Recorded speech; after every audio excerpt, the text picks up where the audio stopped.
SRM Institute of Hotel Management வேலை வாய்ப்பை வழங்கும் 3 ஆண்டு பட்டப்படிப்பு மற்றும் diploma courses. Admissions open now. அழையுங்கள் 9840609671. தமிழ்நாட்டை வஞ்சிக்கும் போக்கை மத்திய அரசு கைவிட வேண்டும் என்று தமிழ்நாடு காங்கிரஸ் வலியுறுத்தியுள்ளது.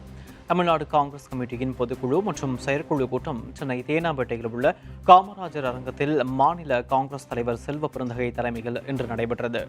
1000க்கும் மேற்பட்ட செயற்குழு மற்றும் பொதுக்குழு உறுப்பினர்கள் இதில் கலந்து கொண்டனர். புதிதாக தேர்வு செய்யப்பட்ட எம்பிக்கள் சசிகாந்த் செந்தில், ஜோதிமணி, விஜய் வசந்த், ராபர்ட் ப்ரூஸ், சுதா, கோபிநாத், விஷ்ணு பிரசாத் ஆகியோர் கூட்டத்தில் பங்கேற்றனர். கார்த்தி சிதம்பரம், மாணிக் தாக்கூர் ஆகிய 2 எம்பிக்கள் கூட்டத்தில் கலந்து கொள்ளவில்லை.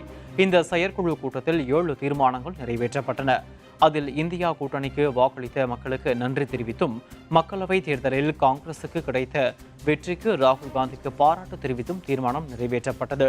நீட் தேர்வு குறித்து மாநில அரசுகளை முடிவெடுக்கும் உரிமையை மாநிலங்களுக்கு வழங்க வலியுறுத்தியும் தீர்மானம் நிறைவேற்றப்பட்டது.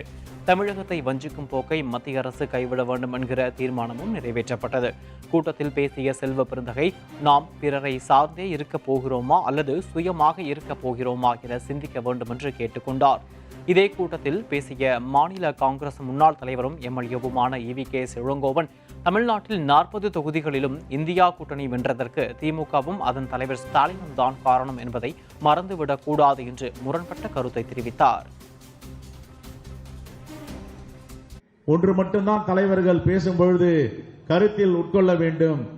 நாம் பிறரை சார்ந்திருக்க போகிறோமா அல்லது சுயமாக இருக்க போகிறோமா? எவ்வளவு காலம் பிறரை சார்ந்திருக்க முடியும்?